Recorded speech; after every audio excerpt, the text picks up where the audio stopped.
عمرك سألت نفسك لو المراية بتشوفك زي ما انت شايفها؟ طب لو بتشوف فيك حاجة انت مش واخد بالك منها؟ أنا كنت بحب الحاجات القديمة، بحس إن ليها روح. وأكتر حاجة شدتني كانت المراية دي.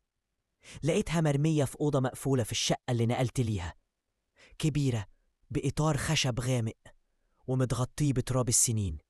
وأنا بنضفها شفت حاجة مكتوبة وراها بقلم خفيف: اوعى تبص فيها بعد نص الليل. ضحكت وقلت رعب ايه وهبل ايه، بس كنت غلطان. الليلة الأولى الساعة كانت 12:15. كنت قاعد في الأوضة والمراية قدامي، لمحت نفسي فيها، بس كان في حاجة غلط.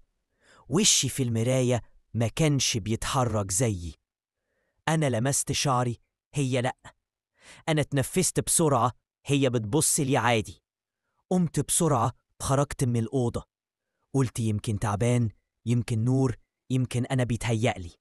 الليلة التانية قلت أجرب، صورت نفسي فيديو وأنا واقف قدامها.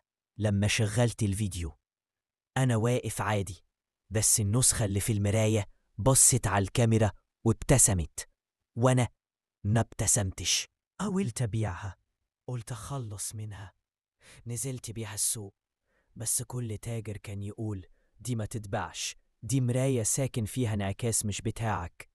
واحد عجوز بس قال لي انت بصيت فيها بعد نص الليل؟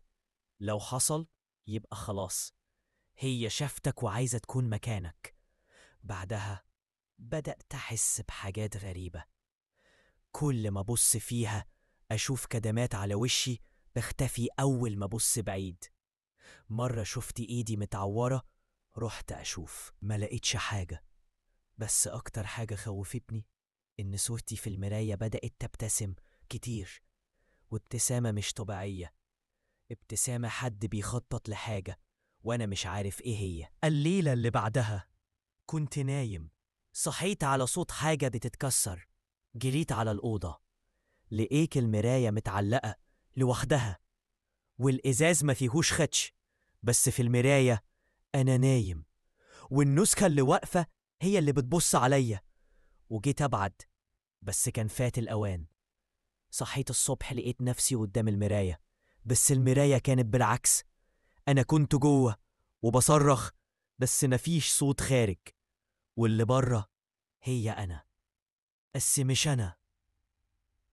دلوقتي كل يوم ببص من جوه المراية وشايفاها بتعيش حياتي، بتلبس هدومي، بتكلم أهلي، بس مش أنا.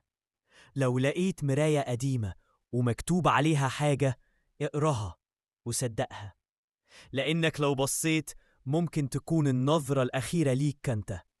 لو لقيت حاجة بتبصلك وانت لوحدك، اسأل نفسك: هو أنا اللي ببص ولا أنا اللي بتراقب؟ لو عجبك الفيديو ما تنساش تعمل لايك وتشترك وتفعل الجرس، علشان اللي جاي أقوى وأغرب.